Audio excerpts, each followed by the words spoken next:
In this video, I'd like to introduce ketone nomenclature. After watching the video, you should be able to name ketones using both functional class and substitutive names. You should also know whether the ketone is higher or lower in priority than other functional groups present in the molecule, so you know whether to use a prefix or a suffix to name the ketone. I'll show you the structure of acetone, and I'll show you how to name ketones as prefixes. Both aldehydes and ketones use the oxo prefix. Ketones have the -one suffix, and so if we start with the simplest of ketones, that would be a 3-carbon ketone. So it would have a root of prop, and then the suffix is -one, propanone. This is the IUPAC substitutive name.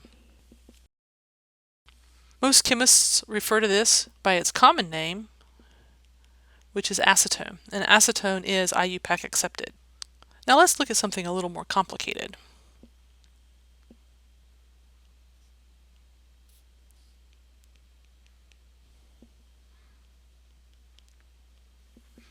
We have multiple functional groups present. The ketone is higher in priority.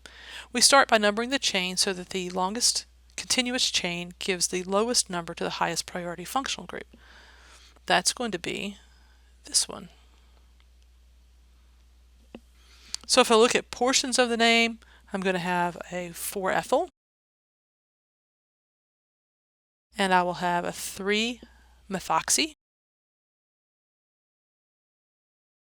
I'm going to have hex as the root. Somewhere in there I need a 2 to tell me where the ketone is located, carbon 2, and a -one. If I put that all together in alphabetical order for the substituents, then I have 4-ethyl, 3-methoxy, 2-hexanone.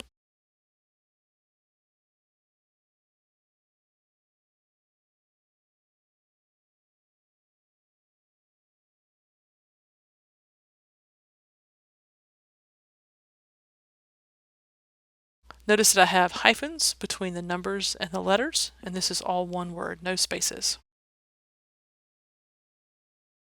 Sometimes it's convenient to name ketones as the organic substituents that are attached to the carbonyl.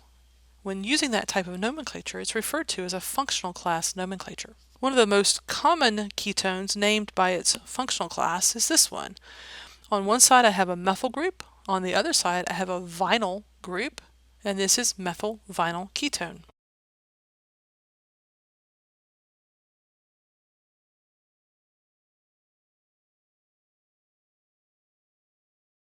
You'll notice that when using the functional class name for a ketone, there are spaces between the alkyl groups.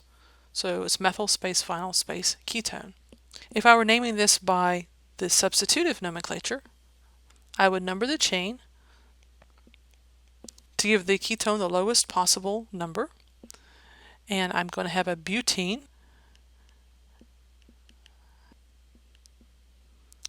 and a ketone.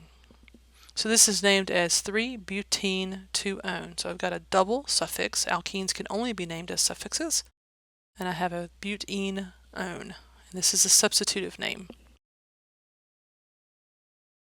If an aldehyde or ketone is present in a molecule that has a higher priority functional group by the nomenclature rules, then the aldehyde and ketones are named as an oxo prefix.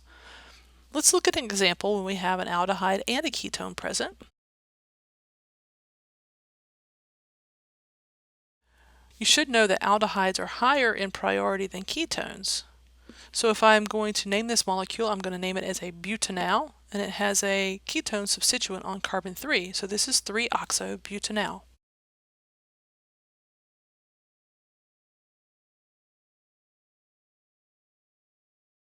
We haven't seen any functional groups that are higher in priority than aldehydes, but when we do see higher priority functional groups, then we'll name the aldehyde as an oxo prefix.